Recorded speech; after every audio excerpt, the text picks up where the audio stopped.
Okay. So first of all, I'm very grateful to Czech Presidency that they invited us to participate on today's event. That's a very historical issue for Ukraine. And what we see that we really, not only Ukraine and the Europe, we are now supposed to face probably the most difficult energy crisis in decades. And we have experience with Russian. Numerous times Ukraine was cut off supply of gas in the middle of winter. And this several time experience we managed to survive. And what is important, of course, I want to share this experience of Ukraine, which we had before. There are some important issues for us, and I think that is very important for us today, and that we have the joint decision. We're supposed to make a joint decision with European Union. First of all, of course, we need to stop demand on Russian gas, and we need to do this as quickly as we can. And of course, we support the European Commission decision on this issue, and this urgent decision on the upcoming winter. Another important issue that, of course, any decision is supposed to be taken fast and quickly, and we have no time to wait, we have no time to think. And another, and that is probably also one of the most important issues, is the solidarity in the European Union, and that is, in our feeling, the main target for Russians, to deprive us of solidarity, to try to influence the country separately, to split us. And in our feeling, we know that our main task is just to have this solidarity, to have this unity inside the European Union, and of course Ukraine also very important to be part of this.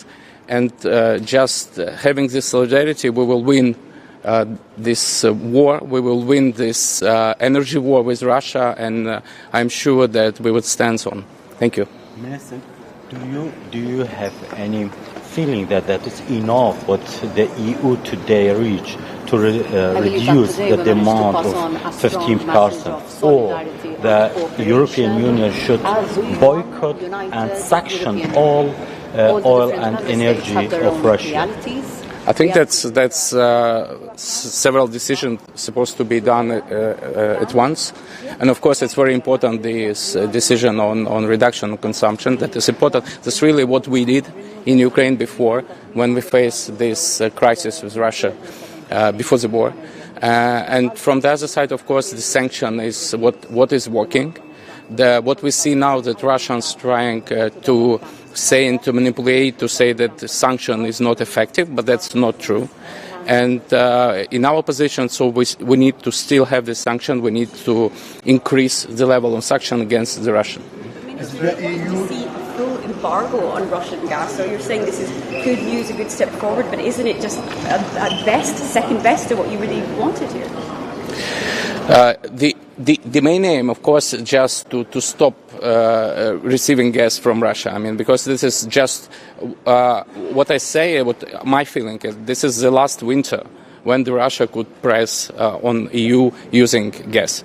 I'm sure about this. And of course, it takes time to diverse the supply, of course, and this is a number of questions. But what we see, and we face this already. I mean, this challenges before that. In fact, that is achievable goal, and so we could do this all together. And this is also the question of joint task force for purchasing gas and all this issue. It works.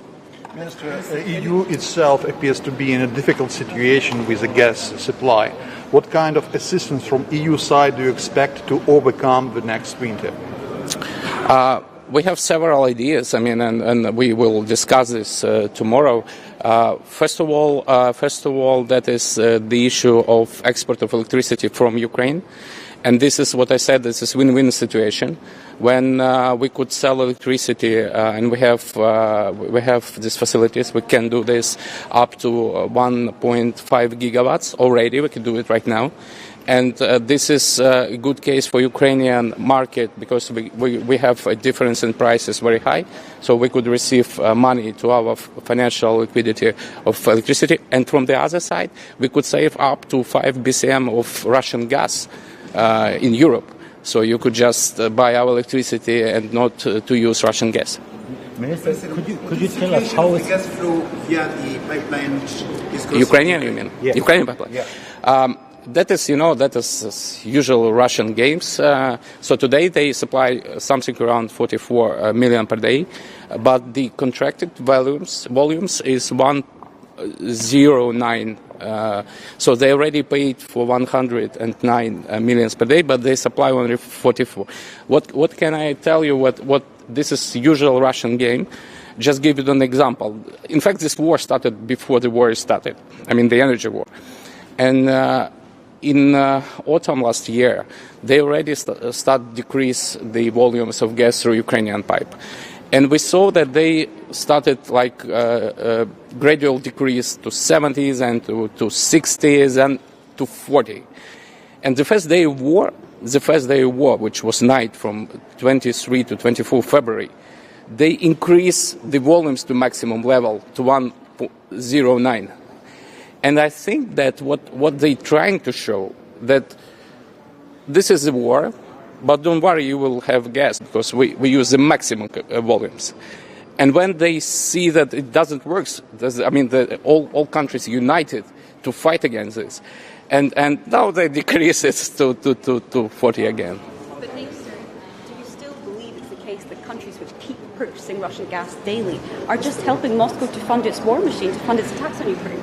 Of course, that's everything about money. Yeah, we can understand that selling gas, they receive money and then spend this money on war, and that's what we say.